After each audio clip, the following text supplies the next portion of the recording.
Good afternoon, welcome, and thank you for joining us with Family Network on Disabilities. My name is Latasha Bird. I'll be your facilitator today, and today we will talk about the nuts and bolts of self-advocacy. We want to say thank you, welcome, glad that you have joined us here today. We at the Family Network on Disabilities are a nonprofit 501c3 in the state of Florida. We are what is called a PTI, that stands for Parent Training and Information. We want to give you a little bit of information before we start the webinar, is that we do not act as attorneys or doctors or even formal mental health professionals. So the information that you receive today cannot be deemed as legal or medical advice. However, what we do is provide information and resources and support for your family so that you can make informed decisions. So on behalf of all three of our regional PTI projects and the Family STAR program, which stands for Support, Training, Assistance, and Resources, thank you and welcome to the webinar. Today we'll be talking about self-advocacy, where knowledge of self, knowing of rights, communication, tools for empowerment, and IEP participation are all different aspects of what we will cover today. We want to help you to gain an understanding and awareness of its importance, the importance of self-advocacy, and how it is important in the lives of especially children with disabilities. So you see right here what it says, what is self-advocacy? Well, self-advocacy is recognized as the ability to speak and act on behalf of oneself or a cause. So even though what you see here, the things that we just read for you will refer to the ability to speak and act, it's important to bring to attention that not all students can communicate and not all students will behave in the same exact way due to their disability, but also to who they are as individual human beings. So many times parents will be their child's communication go-between, if you will. And having communication challenges is one of the main reasons for them maybe to not participate in IEP meetings or even to become self-advocates. We want families to understand that along with the diagnosis that their loved ones may have had, there are also rights and responsibilities that are attached. And it's a good way to help them understand that there are different ways to speak up and different ways to act by using those personal abilities that we have. So you see here, self-advocacy for parents of all students. And there's another quote, it's not what you do for your child, but what you have taught them to do for themselves that will make them successful human beings, by Ann Landers. So we want them to understand that it's natural just to sometimes be bombarded with comments that might seem condescending or even not so nice when our children are first diagnosed with a disability. And with that being said, it's all very common to fall for those comments and believe in them as well, that there are some kind of special beings and they're supposed to live in sacrifice. We do everything for them and save them the effort or the frustration of learning. And sadly, these ideas are strongly supported with the perception of people with disabilities who are people who have no abilities. However, in real life, our children are more alike than different. They're more alike than just like any other child. They need opportunities. They want to show us what they are capable of doing. They need to actually make mistakes as well, so they learn from them. They also need structure, they need discipline, and even more opportunities to practice as they find the best way to navigate through life and achieve those things with their own personal abilities. The sooner you begin, the easier it will be to help our children maximize their abilities.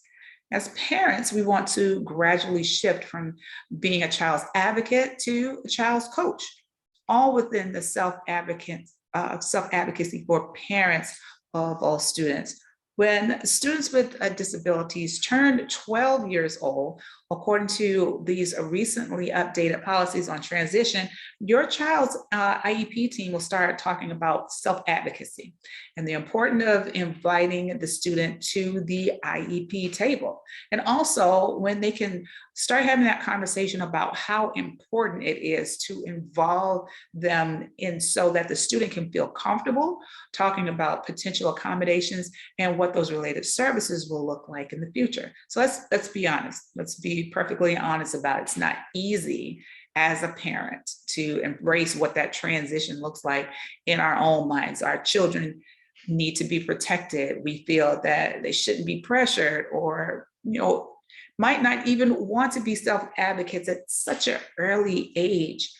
And these are all normal feelings. Now we need to deal with them as it's just a part of growing up. It's natural to feel insecure and maybe have tons of questions or concerns about it. But at the same time, it's important to know that you are not alone in your thinking as a parent. And you are not alone in to reason why the process starts so early.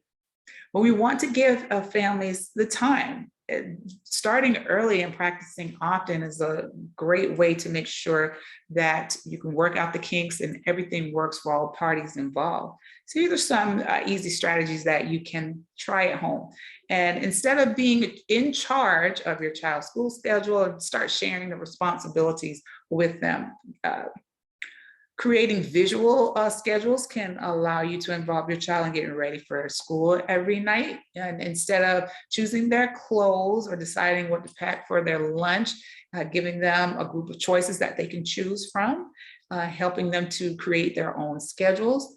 And even though an IEP document can be overwhelming for even us adults, as parents, instead of trying to read it along with your child, create a list of those accommodations and discuss them and remind your child how important it is to be aware of those accommodations and ask politely for help when teachers are not using them or not giving them what is expected. So even if your child is not verbal, simple things like helping them identify what their feelings are when they get back home can be very useful in determining how things are going at school. The ability to communicate their feelings is also a very, very important self-advocacy tool. And at home, regardless of whether your child's ability to communicate is oral or not even being nonverbal, you want to involve your child in every conversation,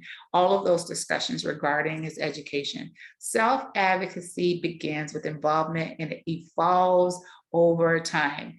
It takes consistency and commitment to give our children a voice, regardless of how that voice manifests. Let's talk about teaching self-advocacy, our roles as parents. You want to ask your child questions and then listen for the answer. Even repeating it back to them is a great way to understand if they are active or passively listening. Ask them if you heard them correctly and also have high expectations. You want to always have those high expectations for your child. Accept that their challenges are exactly what they are. Accept them with love and empathy. Never set limits without giving them the opportunity to try their best first. Another important lesson is to understand that as time passes, your child is going to keep learning, they will keep growing, and not being able to do something doesn't necessarily mean that they'll never be able to do it in the future or in a completely different way than expected. So we want to have those high expectations. Sometimes as parents, we need to ask questions and even model the answers. So in other cases, sometimes they will need to ask us questions. And we want to give kids visual cues or a set of options for them to choose. But in either way, understanding what those conversational skills look like and being consistent with them and being repetitive will allow for it to grow and to evolve into something very, very, very expected. So we want to help your child to identify what their strengths are, what their interests are, what their needs are, along with supports and accommodations, and also what their preferences would look like. So for many kids, identifying their strengths and interests, that may be challenging for them. And this is especially true if they have problems or challenges with processing, or if they feel insecure about their abilities due to their disability. You know, as parents, we can provide constant support through empowering phrases, reciting mantras, if you will, as well, or by highlighting their achievements and helping them to identify those achievements as well. We all need to gain ability to communicate our needs effectively and talk about what those challenges that we may have openly and freely. We all need to recognize as well, as regardless of what the diagnosis is or what that disability may be, that we are beings with plenty of amazing skills and abilities that can be celebrated. Working with our children to help them achieve a healthy balance is extremely important. And it's also important to recognize that asking for help may be necessary at times. And it has nothing to do with our parental abilities, but all about our kids' potential and that need for added supports. So we want to help teach self-advocacy through self-awareness as well. Children will benefit from understanding how to self-identify when it comes to their disability and the impact that disability has on their lives, as well as their rights to accommodations and how to request supports as needed. So in order to help our children understand what that disability means to them, as well as helping them to understand that they are not a disability, and therefore that disability does not define them. We want to explain how our kids are, explaining to our kids how that disability will affect their learning process or the way that they respond to certain circumstances. That's a great time to, making an exercise and understanding, helping them to understand that they're not broken and they should never accept anyone treating them less than, anyone treating them with condescendence or having those unduly low expectations. And as they gain understanding of what their needs are, kids can become self-advocates and they become self-aware. And then in turn can turn around and explain to others how that disability affects them and how those accommodations and supports can be used to support their own needs. Self-advocacy is also being knowing of their rights. So their educational rights, they must be listed on that IEP or 504. They have the right to receive accommodations, use AT, which is assistive technology, as a support, and also have their IEP or 504 plan implemented as well. The protections for our children with disabilities as students are under IDEA. That's the Individuals with Disabilities Education Act. So as parents, it's important to understand that this law refers to our children as, in quotes, children with disabilities. There's various other terms that we may hear. Other terms such as special kids, special needs kids, neurodiverse, or differently able. Those terms are not supported by the law. So for many parents, it's hard to accept and actually hear, or you see in writing that your child has a disability, much more if it's a learning disability that can't be seen or either perceived at all times. Sometimes we may refer to those as hidden disabilities. Our own perceptions and stigmas may affect our ability to accept that a disability is natural and it doesn't necessarily have a face to it. That said, that the process of helping our children be aware of their rights begins with our personal journeys as parents to accept our kids' disabilities. And once we accept this, we help our children enable their rights and protections under the law. So having this conversation with our children and with our families in turn also is very, very, very important. So we want to see that term as a protection instead of denying the disability's existence and having it denied as to what effect it has for our children, but we want to understand it as seeing a term of protection that will ensure that they get an equal access of education and access to the workplace in the future.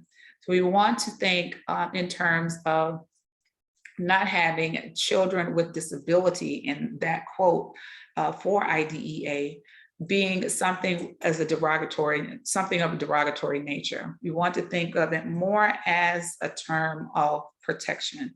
So among those protections that will be afforded to them, the rights that you see right here placed in front of you, there's also the right to have those high expectations and focused on their abilities and possibilities. Having these in place so that it ensures our children are treated with respect and courteousness.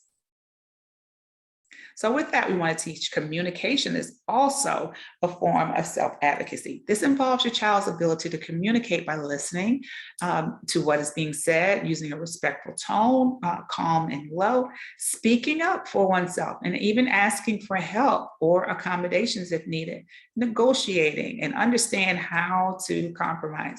Together, these communication skills are key to resolving conflicts, especially with those adults in positions of authority within the educational system. Now, from all the skills that we can teach to our children to strengthen their critical thinking skills and self-control, these are some important ones. They are very, very important to help them to gain control as they understand that this is not the end of the world, regardless of the circumstances.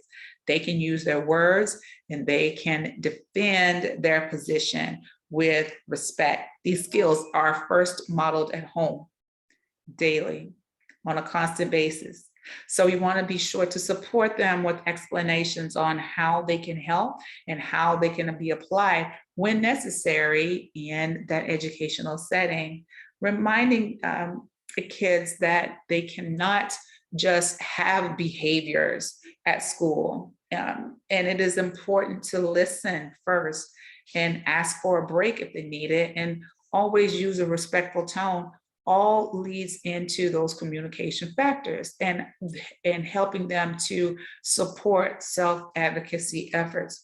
Another important way that we can support our kids, especially those who may have behavioral challenges, is to make them aware that it's okay to make mistakes, but it's important to learn from those mistakes. So discussing what those potential behaviors would be with teachers and professionals is also a good way to work together as a team on creating supports and putting in place strategies that can prevent or even control or handle situations that may become difficult. Now, keep in mind all times that the goal is to avoid things to escalate or to get out of hand, and to have successful strategies in place to de-escalate them effectively. For many children, especially due to their disability, following these steps, it's very difficult for them.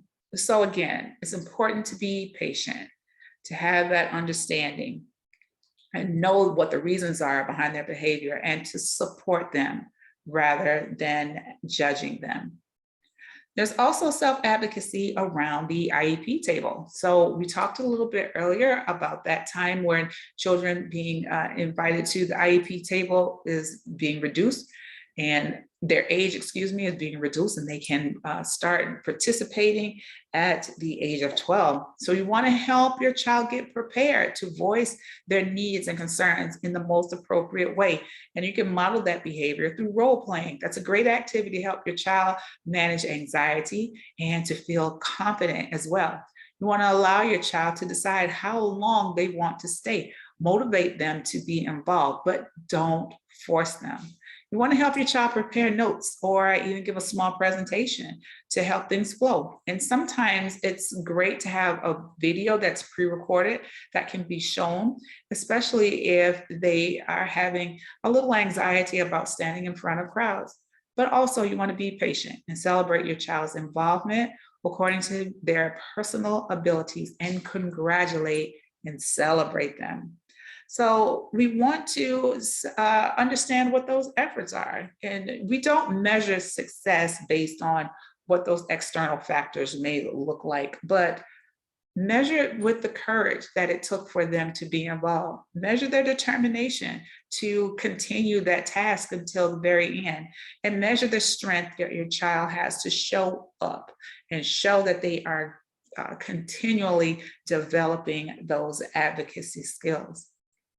And being involved in IEP have changed in the educational system. We talked a little bit about this earlier, and we want to expand on it just a bit here. So you know that parents are all our children's best advocates, and as they grow, it's time for parents to step back, and we want to support them to become their very best own self-advocates. Now, there's no perfect way to become a self-advocate, but we want to empower our children to use those abilities, use their personal strengths, enable their rights to accommodations and modifications as needed.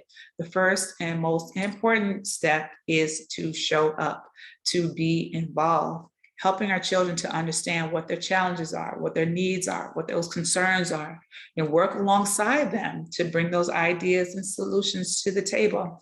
This is a simple exercise that you can use to help your child gain those abilities and confidence to demand his rights as a person with disabilities when they become adults.